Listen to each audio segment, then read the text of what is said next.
Assalamualaikum semuanya, kembali lagi bersama channel Misbah. Di video kali ini aku akan menceritakan film berjudul High Life. Bercerita sekelompok narapidana hukuman mati yang dikirim keluar angkasa untuk mengamati sebuah lubang hitam. Gimana kisahnya? Sebelum lanjut jangan lupa like, komen, share, dan subscribe ya sob. Aktifin juga notifikasi loncengnya biar kalian gak ketinggalan video terbaru dari channel Misbah.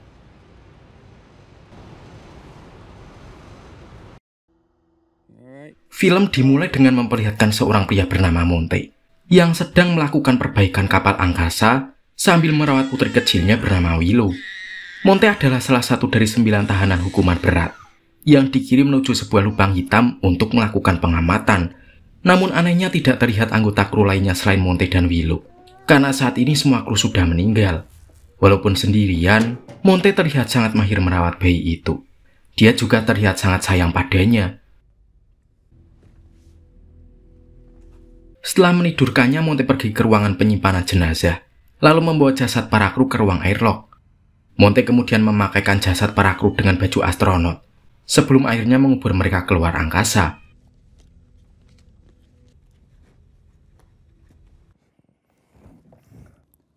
Cerita kemudian flashback ke beberapa tahun sebelumnya. Semua berawal dari dicetuskannya program penelitian terhadap radiasi luar angkasa dan lubang hitam. Ilmuwan meyakini jika mereka bisa mempelajari serta memecahkan rumus pembentukan energi lubang hitam, maka bumi tidak akan pernah kehabisan sumber daya. Namun alih-alih mengirim ilmuwan, pemerintah malah mengirim narapidana hukuman mati. Pemerintah beralasan misi perjalanan angkasa tersebut akan menjadikan para tahanan sebagai pahlawan ilmu pengetahuan, sekaligus kesempatan kedua bagi mereka untuk menebus kesalahan. Walaupun sebenarnya mereka tidak mengetahui kalau misi tersebut adalah perjalanan satu arah, yang artinya mereka tidak akan pernah kembali ke bumi. Mereka hanya dijadikan kelinci percobaan oleh pemerintah. Dalam sebuah wawancara, seorang profesor bernama Victor berkata, kapal angkasa itu bergerak dengan kecepatan 99% kecepatan cahaya dan akan mencapai tujuan selama 4 tahun perjalanan. Namun perlu diingat, dalam teori relativitas Einstein menjelaskan bahwa ada dilatasi waktu, yaitu jika seseorang bergerak dengan kecepatan mendekati kecepatan cahaya, maka waktu akan berjalan lambat baginya. Ya artinya akan terjadi perbedaan waktu yang signifikan antara mereka dan bumi. Bisa jadi ketika mereka sampai tujuan, kemudian mengirim sebuah pesan, butuh bertahun-tahun pesan itu sampai ke bumi. Dan bukan tidak mungkin waktu di bumi sudah berlalu puluhan atau bahkan ratusan tahun.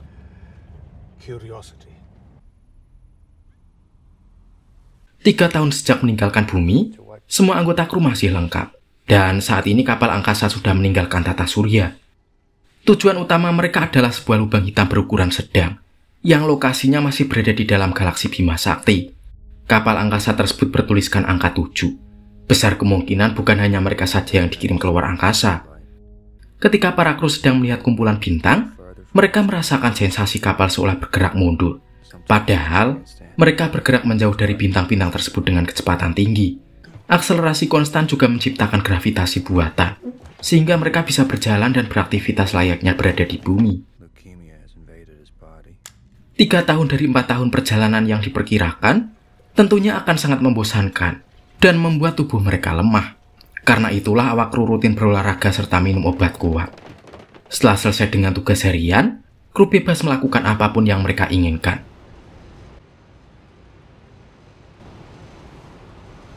Terlihat seorang wanita bernama Boyce yang sedang menulis sesuatu di dinding kapal menggunakan pecahan kaca. Lalu datang Monte dari belakang mengajak Boyce berkelahi.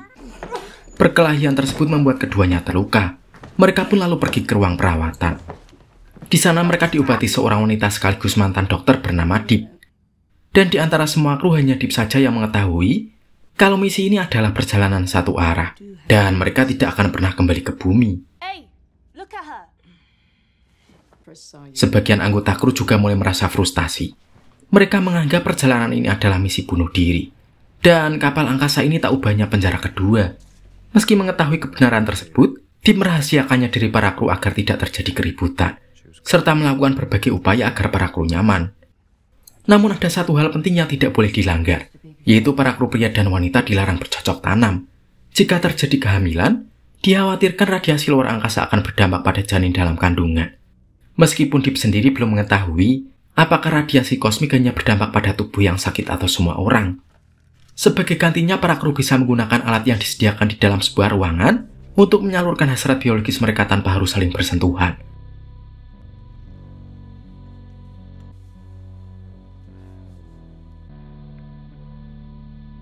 Tapi anehnya, dia malah melakukan eksperimen bayi tabung menggunakan sebuah mesin khusus.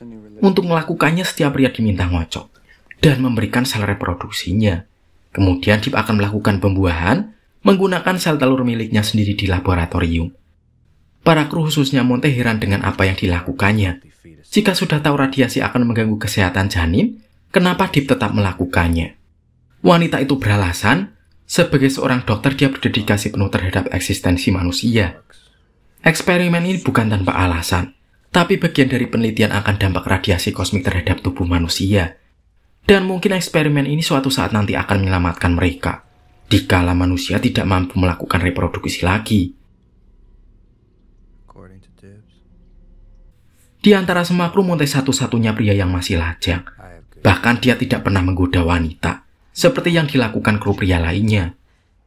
Monte lebih senang menyendiri, ataupun menghabiskan waktu di kebun buatan bersama Cerny. Kebun tersebut merupakan bagian dari sistem penyokong kehidupan kapal angkasa, yang menyediakan oksigen sekaligus bahan makanan. Cerny dulunya adalah mantan pilot, dan pada misi ini dia mendapat tugas menerbangkan kapal angkasa di bawah komando kapten kapal bernama Elektra. Namun sang kapten belakangan ini lebih sering menghabiskan waktu di ruang perawatan, karena penyakit leukemia yang dideritanya. Ditambah radiasi kosmik semakin memperlemah tubuhnya. Cerny sendiri tidak banyak berada di ruang kokpit, karena pesawat angkasa ini diterbangkan secara autopilot. Dia lebih sering menghabiskan waktu di kebun, yang mengingatkannya akan bumi. Tanpa terasa misi sudah berjalan lebih dari setengah perjalanan, dan diperkirakan 11 bulan lagi mereka akan sampai tujuan. Namun kondisi psikologis para kru mulai terganggu, yang dikarenakan meninggalnya Elektra sang kapten akibat penyakitnya. Sementara Chandra yang seorang mekanik meninggal mendadak karena terkena serangan stroke akibat olahraga berlebihan. Melihat kondisi yang sudah tidak bisa ditolong, Deep pun menyuntikkan cairan khusus pada infusnya, yang membuat Chandra tanpa sadar langsung OTW akhirat. Ketika para kru sedang beristirahat, Tori diam-diam masuk ke kamar Boyce. Dia berniat menanam benih, akan tetapi tindakannya itu dilihat Min dan Nelson.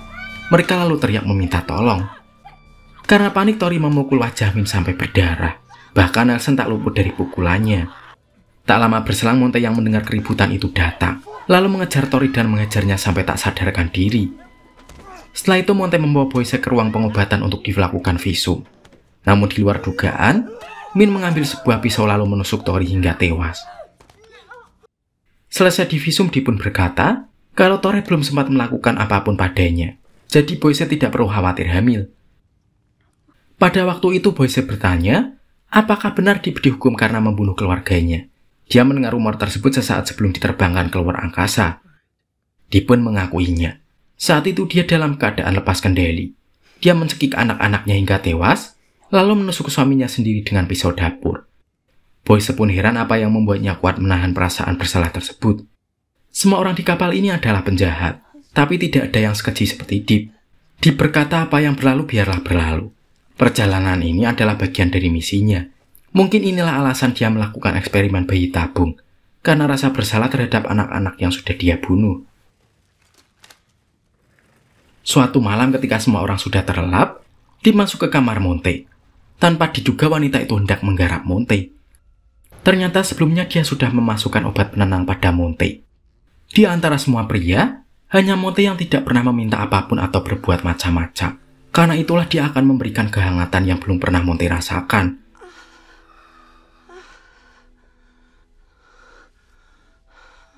Saat itu antara sadar dan tidak sadar, Monte yang sangat lemas hanya bisa diam tanpa melakukan perlawanan. Setelah melakukan aksinya, wanita itu menampung cairan hangat milik Monte dalam sebuah pipet. Lalu diam-diam menyelinap ke kamar Boyce dan memasukkan cairan tersebut ke dalam rahimnya.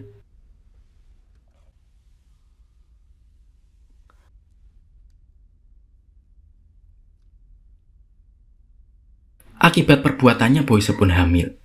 Dan 9 bulan kemudian Boyce melahirkan bayi perempuan sehat, yang tidak lain adalah Willow. Namun tidak ada yang tahu siapa ayah dari bayi tersebut, karena tidak ada satupun pria mengaku berhubungan dengan Boyce.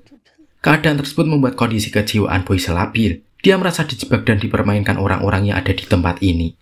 Sementara Deep malah terlihat bahagia menggendong bayi perempuan tersebut. Hal ini juga menandakan radiasi luar angkasa tidak berpengaruh terhadap kehamilan pada tubuh yang sehat. 2 bulan kemudian kapal tersebut akhirnya sampai lokasi tujuan. Sebagai pengganti kapten, Cerny memilih Nansen untuk terbang ke sekitar lubang hitam untuk mengambil data.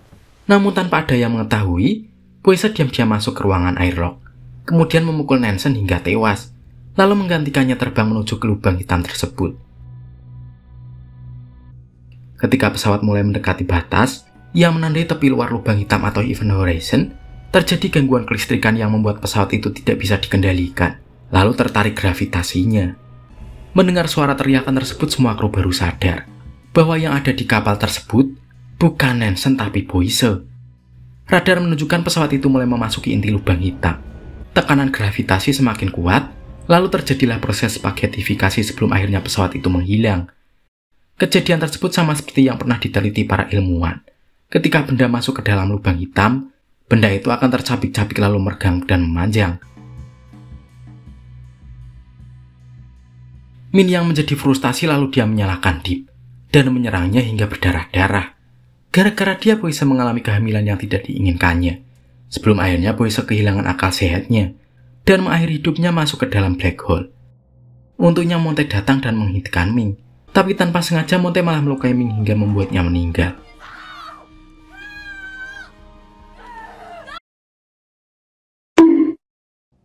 Beberapa saat setelah kejadian itu, Deep masuk ke ruang airlock. Dia menghubungi Monte lalu memberitahukan kalau bayi itu adalah putrinya. Dia sengaja melakukannya sesaat setelah percobaan bayi tabungnya gagal, yang ternyata pengaruh radiasi kosmik. Sebelumnya radiasi hanya berpengaruh pada mereka yang memiliki tubuh lemah, ataupun penyakit bawaan. Deep berkata bahwa tugasnya dalam misi ini sudah selesai. Dia pun berpamitan lalu membuka pintu airlock, dan membiarkan dirinya membeku dalam kedinginan luar angkasa.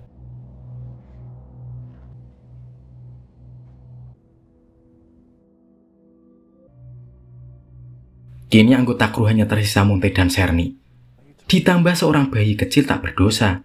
Cerny berkata, saat ini mereka sedang menuju ke tempat peristirahatan terakhir manusia. Kapal angkasa ini tidak didesain untuk pulang ke bumi. Ya artinya mereka hanya bisa menunggu waktu kapal akan menjemput. Cerny kemudian rebahan di kebun kesayangannya. Tubuhnya sudah tidak kuat. Dia berharap kebun ini adalah makamnya. Dan selang beberapa hari kemudian Cerny meninggal dunia. Waktu pun terus berlalu. Monte merawat Willow hingga remaja dan penuh rasa kasih sayang.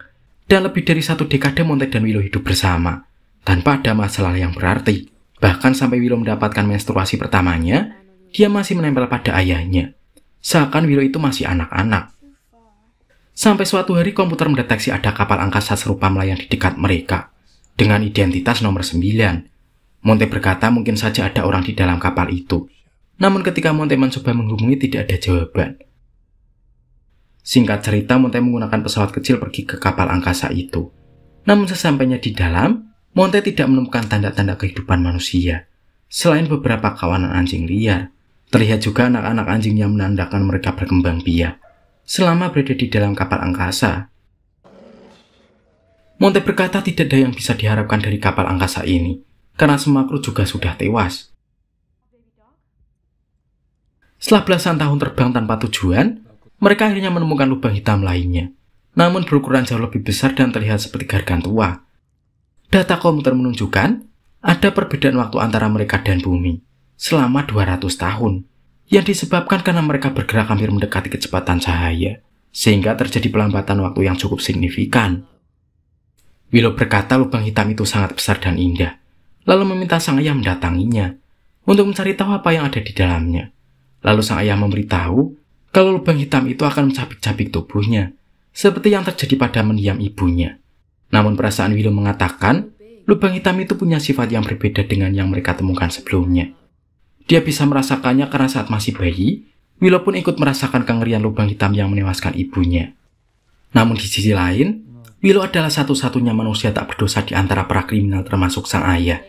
Sang ayah adalah seorang pahlawan baginya, seseorang yang telah memberikannya hidup hingga sampai saat ini. Lubang hitam tersebut adalah kesempatan mereka melanjutkan perjalanan. Awalnya Monte menolak, karena dia berpikir mereka akan terus mengembara di ruang angkasa.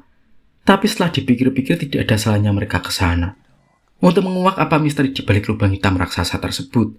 Lagi pula kehidupan mereka hanya menunggu ajal menjemput. Setelah memakai baju astronot, Monte dan Willow terbang menggunakan pesawat kecil menuju lubang hitam Gargantua. Namun ketika pesawat sudah melewati Event Horizon, akhirnya tidak terjadi gangguan seperti yang dialami Boise sebelumnya. Semakin jauh ke dalam hanya terlihat garis memanjang horizontal. Kemudian terlihat Monte dan Willow sudah tidak lagi menggunakan baju astronotnya. Di akhir film Monte bertanya apakah Willow sudah siap. Willow hanya tersenyum dan bilang kemudian film pun berakhir.